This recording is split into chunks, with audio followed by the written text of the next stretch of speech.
Friends Andrés വേൾഡിലെ പുതിയൊരു കഥയിലേക്ക് എല്ലാവർക്കും സ്വാഗതം. ഈ ചാനൽ ഇഷ്ടപ്പെട്ടാൽ സബ്സ്ക്രൈബ് ചെയ്യാനും ഈ കഥ ഇഷ്ടമായ ലൈക്ക് ചെയ്യാനും മറക്കല്ലേ. അപ്പോൾ നമുക്ക് നേരെ കഥയിലേക്ക് പോയാലോ. എൻ്റെ പേര് സുഹർജ. സുഹറ എന്ന് വിളിക്കും. എൻ്റെ പ്രായം 39. എനിക്ക് 2 മക്കൾ. മൂത്തത് മകൾ +2 പഠിക്കുന്നു. ഒപ്പം എൻട്രൻസിനും പ്രിപ്പയർ ചെയ്യുന്നതിനാൽ കോട്ടയത്ത് പാലയിൽ നിന്ന് പഠിക്കുന്നു. രണ്ടാമത്തെ മകൻ 8ാം ക്ലാസ്സിൽ പഠിക്കുന്നു. ഭർത്താവ് നിസാർ ദുബായിലാണ്. 2 വർഷത്തിലൊരിക്കൽ നിസാറിക്ക് വരികയുള്ളൂ. നല്ല മദ്യപാനിയായ ഇക്ക വരുമ്പോൾ 2 മാസത്തിനിടയ്ക്ക് 4-5 കളി കളിച്ചാലായി. എനിക്ക് അതൊന്നും പോരായിരുന്നു. എപ്പോഴും തരിക്കുമായിരുന്നു. നല്ല സ്മാർട്ട് ചെറുപ്പക്കാരെ കാണുമ്പോൾ എനിക്ക് എന്തൊക്കെയോ ഒരു തരിപ്പ് അനുഭവപ്പെടുമായിരുന്നു. എന്നെക്കുറിച്ച് പറയാം. ഞാൻ 39 വയസ്സാണെങ്കിലും എന്നെ കണ്ടാൽ മാക്സിമം ഒരു 34-35 വയസ്സേ തോന്നുന്നുണ്ടായിരുന്നു. എന്നെ കാണുവാൻ ഏകദേശം പറഞ്ഞാൽ സിനിമാ നടി രേഖയുടെ ഒരു കട്ടാണ്. എല്ലാവരും പറയാറുണ്ട് അങ്ങനെ. 38 സൈസ് ഫ്രണ്ടുകളും അല്പം പിന്നിലോട്ട് തള്ളിയ ബാക്കുമൊക്കെയുള്ള ഞാൻ എൻ്റെ ഏരിയയിലെ പലരുടെയും ഉറക്കം കളഞ്ഞിരുന്നു എന്നത് സത്യമായിരുന്നു. ഇനി കഥയിലേക്ക് വരാം.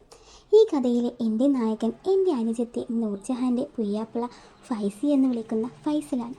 അവൻ ആദ്യമായി നൂറുവിനെ പെണ്ണു കാണാൻ വന്നപ്പോൾ അന്ന് തന്നെ അവൻ അറിയാതെ ഞാൻ അറിയാതെ അവൻ എന്നെയും ശ്രദ്ധിച്ചിരുന്നു. എൻ്റെ കുടുംബ വീടിന് 2 കിലോമീറ്റർ ഇപ്പുറമാണ് എൻ്റെ വീട്. എൻ്റെ വീട്ടിൽ ഇപ്പോൾ മോനും ഞാനും മാത്രമാണുള്ളത്. മോള് പാലയിലാണ്. മുന്നേ പറഞ്ഞല്ലോ. ആദ്യമൊക്കെ ഫൈസി വീട്ടിൽ വന്നാൽ വലിയ ഫ്രണ്ട്ഷിപ്പ് ഒന്നുമില്ലായിരുന്നു. ഞാനും കൂടുതൽ അടുപ്പം കാണിച്ചിരുന്നില്ല. നൂറ് വീട്ടിൽ വരുമ്പോഴെല്ലാം എൻ്റെ വീട്ടിൽ വരുമായിരുന്നു. സൗദിയിൽ ഒരു ഓയിൽ കമ്പനിയിലെ എൻജിനീയർ ആയിരുന്നു ഫൈസി. വർഷത്തിൽ 2-3 തവണയായി ഏകദേശം ഒരു 3 മാസം ഫൈസി നാട്ടിൽ ഉണ്ടാകാറുണ്ട്. 3-4 മാസം കൂടുമ്പോൾ അവൻ വരുന്നതിനാൽ നൂറുവിൻ്റെ സുഖം ഒന്ന് പറഞ്ഞറിയിക്കേണ്ടതായിരുന്നു. അതിലെനിക്ക് അവളുടെ അസൂയയില്ലാതില്ലായിരുന്നു. എൻ്റെ സ്വപ്നനായകനായി ഫൈസി മാറുവാൻ അധിക സമയം വേണ്ടിയിരുന്നില്ല. അതിൻ്റെ കഥ ഞാൻ പറയാം. ഞങ്ങളുടെ ഉമ്മയുടെ കുടുംബം ഒരു വലിയ കുടുംബമായിരുന്നു. ഒപ്പം സമ്പന്നമായതും പുരോഗമന ചിന്താഗതിക്കാരുമായിരുന്നു. തലയിൽ തട്ടമിടുക, TV കാണാതിരിക്കൽ, ഇതൊന്നും ഞങ്ങൾക്ക് ബാധകമല്ലായിരുന്നു. ഞാൻ ഫേസ്ബുക്കിൽ സജീവമായിരുന്നു. അതായിരുന്നു എല്ലാത്തിനും തുടക്കം. ഫേസ്ബുക്കിൽ ഫൈസിയും ഞാനും ഫ്രണ്ട്സായി. എങ്കിലും ആ ബന്ധം ഒരിക്കലും മറ്റൊരു രീതിയിലായിരുന്നില്ല. ഫൈസി സ്ത്രീയുടെ പേരിൽ ഒരു കള്ള അക്കൗണ്ട് ഉണ്ടാക്കി എനിക്ക് മെസ്സേജ് അയക്കുമായിരുന്നു. പിന്നെ നല്ല ചൂടൻ മെസ്സേജുകളും വീഡിയോകളും ഫോട്ടോസൊക്കെ വന്നു തുടങ്ങി. ഞാനത് മനസ്സുകൊണ്ട് ഇഷ്ടപ്പെട്ടിരുന്നെങ്കിലും പുറമേ കാണിച്ചിരുന്നില്ല. 3-4 മാസം എനിക്ക് കള്ള ഐഡിയിലൂടെ ഫൈസി മെസ്സേജ് അയച്ചപ്പോൾ ഞാനൊരു സിമ്പിൾ അയച്ചു. അത് അവന് ധൈര്യമായി. പിന്നെ അവൻ്റെ കള്ള ഐഡിയിൽ നിന്നും പല വീഡിയോകളുടെ ചാകരകളായിരുന്നു. ഞാൻ മോനുറങ്ങിയ ശേഷവും അവനില്ലാത്തപ്പോഴും അത് കണ്ട് ആസ്വദിച്ചു. എൻ്റെ താല്പര്യങ്ങൾ മനസ്സിലാക്കി അവൻ എന്നെ വളയ്ക്കാനായി സ്വന്തം വാട്സപ്പിൽ നിന്ന് മെസ്സേജുകൾ അയച്ചു തുടങ്ങി. ആദ്യം ഗുഡ് മോർണിംഗ്, ഗുഡ് നൈറ്റ് ഒക്കെ അയക്കുമായിരുന്നു. പിന്നെ അല്പം കോമഡികൾ അയച്ചു തുടങ്ങി. ഒരു ദിവസം 3-4 മലയാളം കഥകൾ അവൻ എനിക്ക് അയച്ചു തന്നു. എന്നിട്ട് എന്നോട് മാറിപ്പോയി ഇത്ത സോറി എന്നൊക്കെ പറഞ്ഞ് ഇത് ആരും അറിയരുതെന്നും മറ്റും പറഞ്ഞ് ഞാൻ പറഞ്ഞു ഞാനും നീയും തമ്മിലുള്ള ചാറ്റ് ഞാൻ വഴി മറ്റൊരാൾ അറിയില്ലെന്ന്. അതവന് കൂടുതൽ ധൈര്യം നൽകി. ഞാൻ അവനിൽ നിന്നും കൂടുതൽ പ്രതീക്ഷിച്ചു. പക്ഷേ ചമ്മൽ കൊണ്ടോ പേടി കൊണ്ടോ അവൻ കൂടുതൽ കഥകൾ അയച്ചില്ല. ഞാൻ തന്നെ മുൻകൈ എടുക്കാൻ തീരുമാനിച്ചു. ഞാനൊരു 80% നഗ്നമായി ഒരു കപ്പിളിൻ്റെ ഫോട്ടോ അവൻ അയച്ചു. അല്പം കഴിഞ്ഞ് അവനിൽ നിന്ന് നല്ല വീഡിയോകളും കഥകളും വന്നു തുടങ്ങി. എൻ്റെ ഭാവനകളിൽ ഫൈസിയുടെ മുഖം മാത്രമായി. എന്നിൽ നിന്നും പുറന്തള്ളുന്ന എല്ലാത്തിനും ഫൈസി മാത്രമായിരുന്നു. ആ ഇടയ്ക്ക് നിസാരിക്ക വന്നു. നിസാരിക്കയുടെ പണികളിൽ എനിക്ക് താല്പര്യമുണ്ടായിരുന്നില്ല. നിസാരിക്കയുടെ ഒന്നിനും തന്നെ എനിക്ക് ഒരു ഇൻട്രസ്റ്റും ഉണ്ടായിരുന്നില്ല. എന്നാൽ എൻ്റെ മനസ്സിൽ ഫൈസിയായിരുന്നു. നിസാരിക്ക പോയ ശേഷം അവൻ വീണ്ടും മെസ്സേജുകൾ അയച്ചു തുടങ്ങി. എൻ്റെ പ്രോത്സാഹനം അവന് കൂടുതൽ ധൈര്യം നൽകി. എനിക്കിഷ്ടപ്പെട്ടതും എല്ലാം അവൻ സാധിച്ചു തന്നു. ഒരു ദിവസം ഞാൻ അവനോട് ചോദിച്ചു, ആണുങ്ങൾ ഇങ്ങനെയൊക്കെ ചെയ്യുമോ എന്ന്. അവൻ്റെ മറുപടി എനിക്ക് ഏറ്റവും ഇഷ്ടപ്പെട്ടതാണ്. അതാണ് ചേച്ചിയുടെ അനുജത്തിക്ക് എന്നും ചെയ്തു കൊടുക്കുന്നതെന്നും പറഞ്ഞു. അവൻ ചോദിച്ചു, നിസാറിക്ക ചെയ്യലില്ലേ എന്ന്. ഞാനില്ല എന്ന് പറഞ്ഞു. അപ്പോൾ അവൻ പറഞ്ഞു, ജീവിതത്തിൽ ഒരിക്കൽ ഈ സുഖം അനുഭവിച്ചാൽ പിന്നെ ഇതില്ലാതെ പറ്റില്ല എന്ന്. അങ്ങനെ ഞാനും അവനുമായി ചാറ്റുകൾ കൊഴുത്തു. പക്ഷേ ഞങ്ങൾ 2 പേരും പരസ്പരം ഇണചേരുവാൻ ആഗ്രഹിച്ചു. എങ്കിലും തുറന്നു പറയാൻ 2 പേർക്കും ധൈര്യമില്ലായിരുന്നു. ഒരു ദിവസം അവനൊരു വീഡിയോ അയച്ചപ്പോൾ അവൻ അവൻ്റെ സാധനത്തിൻ്റെ ഒരു ഫോട്ടോയും കൂടി അയച്ചു തന്നു. ഞാൻ അപ്പോൾ അവനോട് ചോദിച്ചു, ഇത് ഇയാളുടേതാണോ എന്ന്. അപ്പോൾ അവൻ മൗനം പാലിച്ചു. അതിൽ നിന്നും എനിക്ക് മനസ്സിലായി അത് അവൻ്റെ ആണെന്ന്. സുന്ദരമായി അവൻ്റെ കണ്ടപ്പോൾ എൻ്റെ വായിൽ വെള്ളം മുറി. എന്നിൽ എന്തെന്നില്ലാത്ത ആവേശം ഉണ്ടായി. ഞാനപ്പോൾ ഒറ്റയ്ക്ക് സുഖിക്കാൻ തുടങ്ങി. പിന്നെ എൻ്റെ മനസ്സിൽ ഫൈസി മാത്രമായിരുന്നു.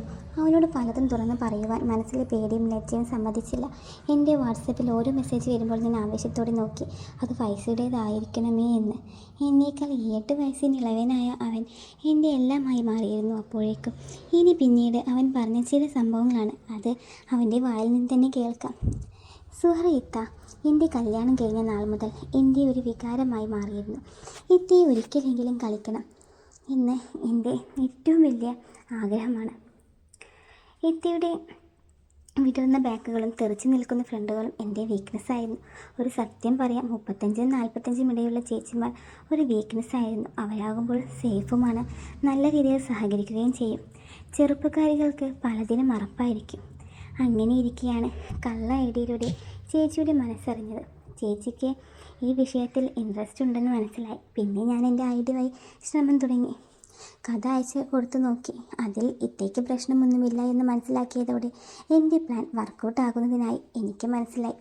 അങ്ങനെ ഇരിക്കുകയാണ് ഇത്ത എനിക്ക് ഫോട്ടോ അയച്ചു തന്നത്. പിന്നെ ഞാൻ അതിൽ പിടിച്ച് കയറുവാൻ തീരുമാനിച്ചു. ഞാൻ ഇത്തേക്ക് വീഡിയോകളും കഥകളും അയച്ചു കൊടുത്തു.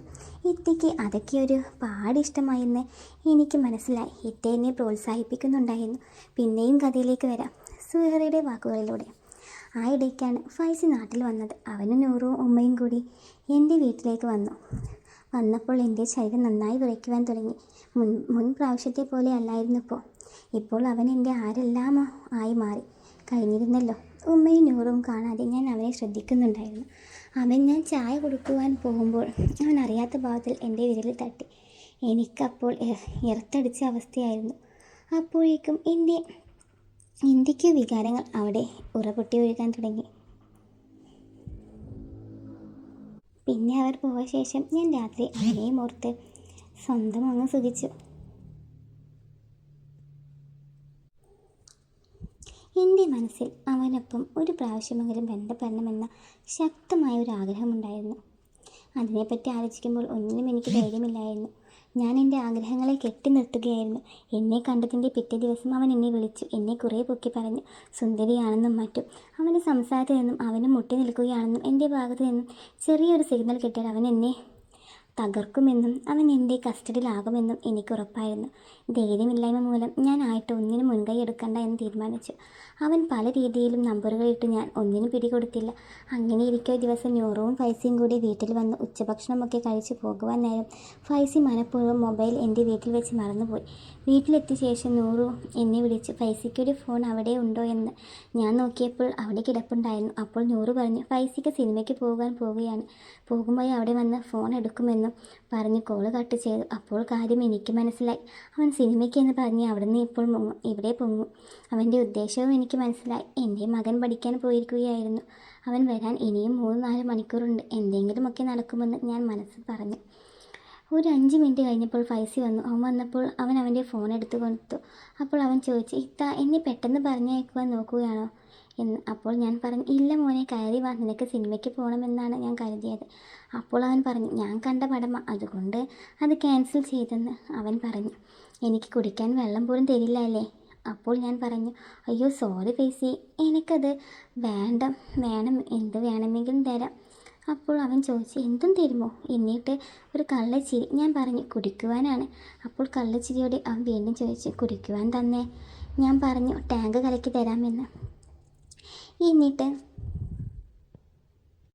ഞാൻ കിച്ചണിൽ പോയി. അപ്പോൾ അവൻ പിന്നാലെ വന്ന് കിച്ചണിൽ ഞാൻ വെള്ളം കൊടുത്തപ്പോൾ കുടിച്ചിട്ട് അവൻ പറഞ്ഞു ഇത്തിയുടെ വെള്ളം നല്ല ടേസ്റ്റാണെന്ന്. എന്നിട്ടൊരു കള്ളച്ചിരി. എനിക്ക് കാര്യം മനസ്സിലായി.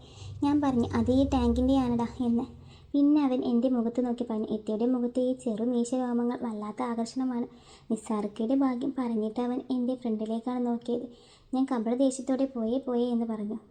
ഇതേ സമയം ഞങ്ങൾ 2 പേരിലും ഇണചേരുവാനുള്ള മനസ്സ് വെമ്പുന്നുണ്ടായിരുന്നു. ആദ്യം തുടങ്ങുമെന്ന് സ്റ്റാർട്ടിങ് ട്രബിളായിരുന്നു.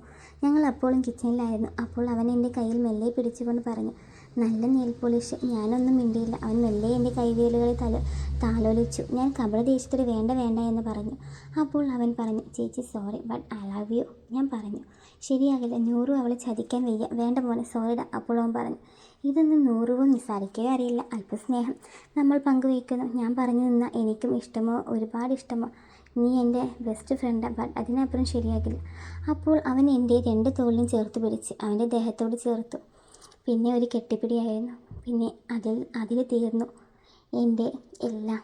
പിന്നെ ഞങ്ങൾ അവിടെ പരസ്പരം സുഖിപ്പിക്കുകയും ചെയ്തു.